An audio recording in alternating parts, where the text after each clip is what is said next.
ಪ್ರತಿಧ್ವನಿ ಕನ್ನಡ, ಪ್ರತಿಯೊಬ್ಬ ಕನ್ನಡಿಗನ ಧ್ವನಿ.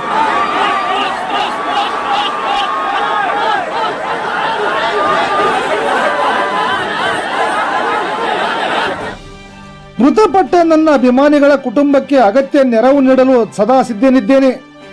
ಯಾರೂ ಕೂಡ ಅಭಿಮಾನದ ಅತಿರೇಕಕ್ಕೆ ಹೋಗಬಾರದು ಎಂದು ಕನ್ನಡ ಚಿತ್ರರಂಗದ ನಟ ಯಶ್ ಅಭಿಮಾನಿಗಳಿಗೆ ಸಲಹೆ ನೀಡಿದರು. ಅವರು ಇಂದು ಗದಗ ಜಿಲ್ಲೆ ಲಕ್ಷ್ಮೇಶ್ವರ ತಾಲೂಕಿನ ಸುರಣಗಿ ಗ್ರಾಮದಲ್ಲಿ 3 ಅಭಿಮಾನಿಗಳು ತಮ್ಮ ಹುಟ್ಟುಹಬ್ಬ ಆಚರಿಸುವ ಸಲುವಾಗಿ ಕಟ್ಔಟ್ ನಿಲ್ಲಿಸುವ ಸಂದರ್ಭದಲ್ಲಿ ವಿದ್ಯುತ್ ಅವಘಡ ಸಂಭವಿಸಿ ಮೃತಪಟ್ಟ ಕುಟುಂಬದವರ ಮನೆಗೆ ತೆರಳಿ ಸಾಂತ್ವನ ಹೇಳಿದರು.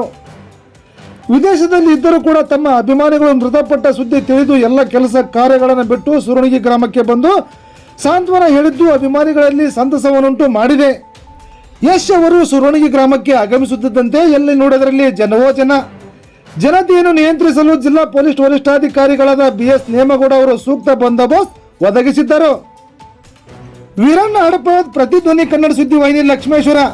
ಪ್ರತಿ ಕ್ಷಣದ ಅಪ್ಡೇಟ್ ಸುದ್ದಿಗಳಿಗಾಗಿ ನೋಡ್ತಾ ಇರಿ ಪ್ರತಿಧ್ವನಿ ಕನ್ನಡ ಸುದ್ದಿ ವಾಹಿನಿ ಕರ್ನಾಟಕ. ಸಬ್ಸ್ಕ್ರೈಬ್ ಮಾಡಿ, ಲೈಕ್ ಮಾಡಿ, ಕಮೆಂಟ್ ಮಾಡಿ, ಇತರರಿಗೂ ಶೇರ್ ಮಾಡಿ.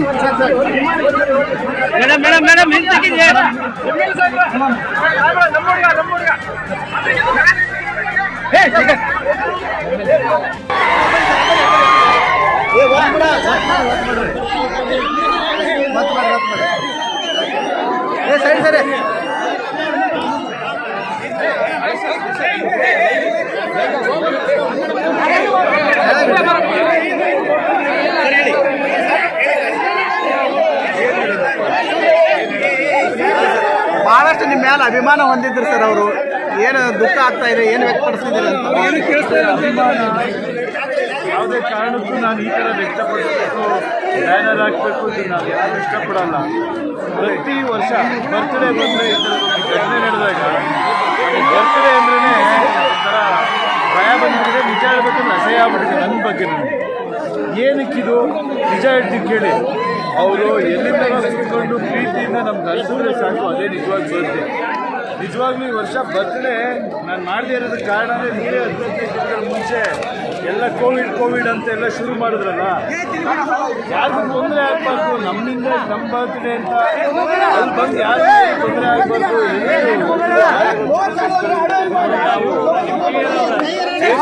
ಹೆಂಗಿರೋದು ಬೇಡ ಅಂದರೂ ಬೇಜಾರು ಮಾಡ್ಕೊತಾರೆ ಅಭಿಮಾನಿಗಳು. ಮಾಡಿದ್ರೆ ಏನೋ ಒಂದು ಇದಾಗುತ್ತೆ. ಅವ್ರು ಪ್ರೀತಿ ತೋರಿಸೋದಕ್ಕೆ ಸಹಾಯ ಯಾರು ಬೇಕಾದ್ರೂ ಮಾಡ್ಬೋದು. ಮನೆಗೆ ಮಗ ಬರ್ತಾರೆ. ಬಹಳಷ್ಟು ಬಡವರು ಇದ್ದಾರೆ ಸರ್. ಅವರು ಬಹಳಷ್ಟು ಬಡವರು ಇದ್ರು. ಏನು ಹೇಳ್ತಾರಪ್ಪ, ಮನೆ ಮಕ್ಕಳು ಕಳ್ಕೊಂಡವ್ರು ಏನು ಹೇಳ್ತಾರೆ? ಮನೆಗಳಲ್ಲಿ ಸಾವಾದ್ರು ಅದೇ ಏನು ಹೇಳಕ್ ಸಾಧ್ಯ ಹೇಳಿ? ಏನು ಕೊಟ್ಟರು ಮಗ ಬರ್ತಾನ. ಈಗ ಹುಡುಗರುಗಳಿಗೂ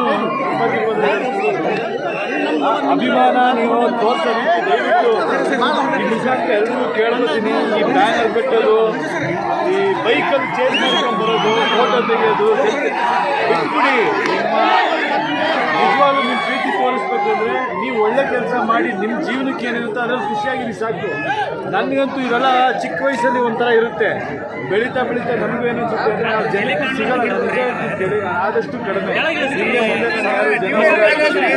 ಥ್ಯಾಂಕ್ಸ್ ತೋರಿಸ್ಬೇಕು ಇಂಥವು ಯಾವುದು ನಮಗಿರಲ್ಲ. ನಾವು ಯಾರನ್ನೂ ತೋರಿಸೋದು ನನ್ನ ಬಗ್ಗೆ ಬೇಜಾರು ಮಾಡಿದ್ರು ಪರವಾಗಿಲ್ಲ ಅಂತ ನಾನು ಆದಷ್ಟು ಲಿಮಿಟ್ ಮಾಡ್ತೀನಿ.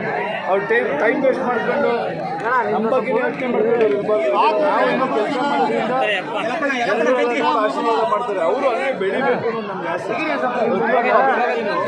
ನಮ್ಮ ಬಗ್ಗೆ ಅಭಿಮಾನ ತೋರಿಸ್ಬೇಕು ಅಂತ ಅವರು ಖುಷಿಯಾಗಿದ್ರೆ ಅದೇ ನಾವು ಎದೆ ಮಾಡ್ತೀವಿ.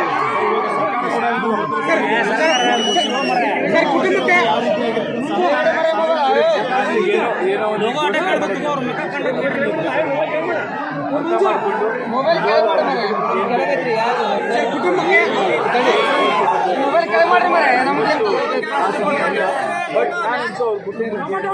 ಅಂದ್ರೆ ಆ ಕುಟುಂಬಕ್ಕೆ ಪರವಾಗಿಲ್ಲ.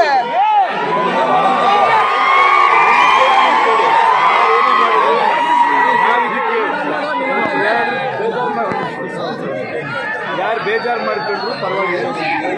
ಅಭಿಮಾನಕ್ಕೆ ಇವತ್ತು ಯಾರು ಬಂದು ನೋಡ್ತೀವಿ ಅಂದರೆ ನಮ್ಗೆ ಅವ್ರ ತಂದೆ ತಾಯಿ ಮೇಲೆ ಇರೋ ಗೌರವ ಅವರಿಗೆ ನೀಟಾಗಿ ನೋಡಿದಾಗ ಪಾಪ ಗೊತ್ತಾಗದೆ ಇದಾಗಿದೆ. ಹೇಳ್ಕೊಳ್ಳೋದು ಅಂದರೆ ದಯವಿಟ್ಟು ಯಾವುದೇ ಕಾರಣಕ್ಕೂ ನಮ್ಮ ಮೇಲೆ ಅಭಿಮಾನ ತೋರಿಸೋದ್ರಲ್ಲಿ ನಿಮ್ಮ ಪ್ರಾಣಕ್ಕೂ ಕುಟುಂಬಕ್ಕೆ ನಾವು ಖುಷಿಯಾಗಿರೋ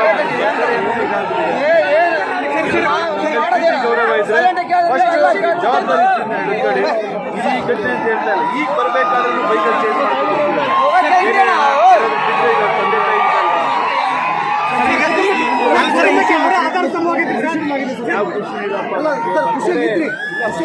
ಹೌದು ಸಿಂಪಲ್ ಆಗಿ ಇದಾಗಿರ್ಬೇಕು. ಕೋವಿಡ್ ಹೇಳ್ತೀವಿ ನಾವು ಹೊರಗಡೆ ಮಾತಾಡಿದ್ರೆ ಇನ್ನೊಂಥರ ಪ್ರಾಬ್ಲಮ್, ಬೇರೆ ಬೇರೆ ವ್ಯವಹಾರಗಳು ಎಷ್ಟೋ ಜನ ನಡೀತಾ ಇರುತ್ತೆ, ನಮ್ಮಿಂದ ಅದು ಇದು ಮಾಡೋದಕ್ಕಾಗ್ಬಾರ್ದು.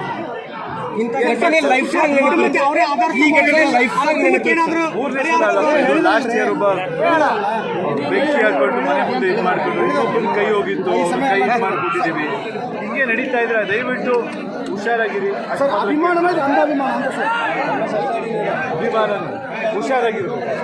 ಅಭಿಮಾನ ಏನು ಅಂತ ಸುವರ್ಣಿಗೆ ಗ್ರಾಮದ ಹೀಗಾಗಿ ಅವರ ಸ್ಮಾರಕ ನಿರ್ಮಾಣ ಆಗಬೇಕು ಕರ್ನಾಟಕದಲ್ಲಿ ನಾವು ಮನವಿಯನ್ನು ಮಾಡ್ತಾ ಇದ್ದಾರೆ.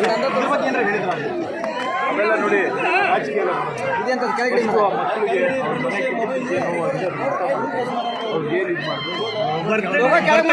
ಆ ಕುಟುಂಬದ ಪರವಾಗಿ ಇರ್ತೀರ ಸರ್, ಆ ಕುಟುಂಬದ ಪರವಾಗಿ